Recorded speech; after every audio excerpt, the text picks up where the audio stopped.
All right, so School of Cards Christmas edition. So I literally just spent the past like 30 minutes looking for my Christmas hat that says Feliz Navidad on it, but I couldn't find it, and I'm really frustrated. But anyways, I make this special video. As I post this, I'm with my family, and I want to talk about the concept of presence in poker and how it relates to presence in your life. And I've spoken about this in previous videos, but I want to give you kind of like an exercise. So I make the argument that when most poker players approach a table, you know, they don't really treat poker seriously, or they don't treat poker, they don't treat it seriously. A lot of players will sit there on their cell phones and check their cards and be like, call, and be like this, and look around. And I made a video about cell phones, and people just aren't really that aware, and they're not really into the game.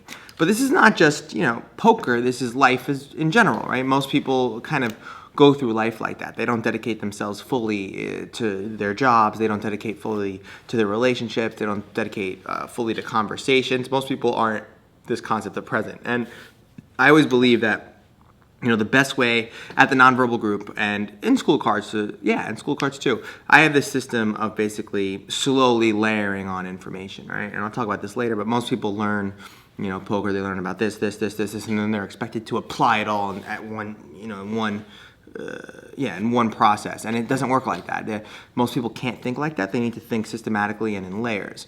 And one of the things that I like to get people to do is to snap into that, you know, being present and being aware and being fully engaged in whatever activity that they're doing. And at first, you can't just be like, all right, you know, focus for the next 4 hours. Like, the average person doesn't have that level of attention. They have to slowly build on that. But if they could even just, you know, all of a sudden, I'll give you a tip. Like, one of the things you might want to do is on your cell phone, set up random alarm clocks to go off like every actually have a friend do it, like have it go every hour and 15, 36 minutes, 25 minutes, whatever it is. And basically what you want to do is, as soon as that happens, you want to dedicate yourself to becoming more engaged at the table, or becoming more engaged in life, or whatever that you're doing. And this really helps. Like, there's a remarkable difference between players when they're really focused and watching everything that's going on versus when they're just completely not, you know, engaged in the game.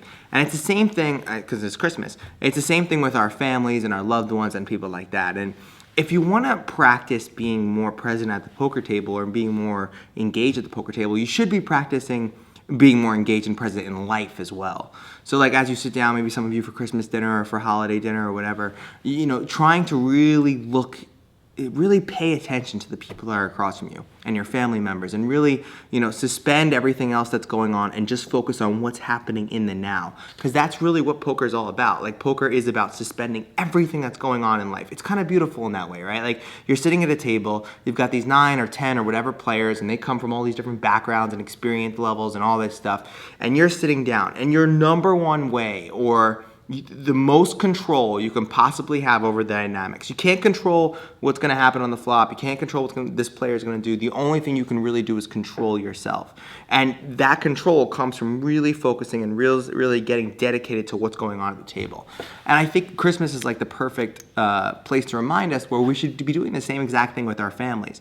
We should be doing the same exact thing with, you know, the people around us. Like, strive to become more present in those dynamics, and it'll be much more easier to be present in when you're actually playing poker. And I've spoke about this theme over and over again at different videos and different times, but it's incredibly important, and it's something players just don't get. I mean, they'll sit there, they'll read all the books in the world, they'll learn all about the different things, and when they sit at the table, it all goes away, and they're just like, why not, let me call, whatever. And it's the same thing. It's like someone will talk about their family, or, you know, when their family members die, they take it for granted that they're in front of them, and you wish you would have spent more time dedicating to, you know, listen to what they have to say, and not, you know, being all over the place. So take this day to become more present, more engaged. Happy holidays. Thank you so much for everyone for watching. I really appreciate it. I'll make another thank you video probably on January 1st or around there. But this has been really fun making these videos every day, and I'm going to systemize them and make them and keep on getting them better. But thanks all for your feedback. Some of you have sent me personal emails. I really appreciate it. I'll start banging out more attention in the comments, but I do read every single comment. Just so you know, I never not read a comment. It just takes me a while to get back to them. So thank you. Have a great holiday and Christmas, and I'll see you tomorrow.